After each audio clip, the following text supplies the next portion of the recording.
Selama 2 pekan bertugas, Badan SAR Nasional atau Basarnas ikut menjaga kelancaran pada saat arus mudik dan arus balik Lebaran.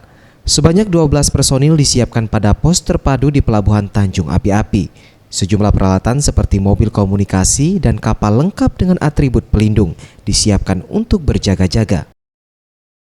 Inarwan, Kasih Operasi Basarnas Sumsel mengatakan, selama 2 pekan bertugas membantu kelancaran arus mudik dan arus balik di Pelabuhan Tanjung Api-Api yang berjalan kondusif. Namun, Basarnas tetap memantau perkembangan jalur kapal agar tidak terjadi sesuatu yang tidak diinginkan.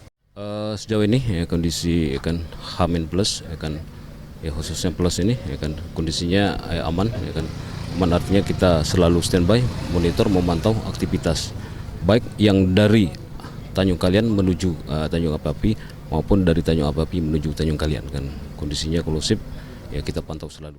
Isalisati, Septiawan Rizky, Sriwijaya TV.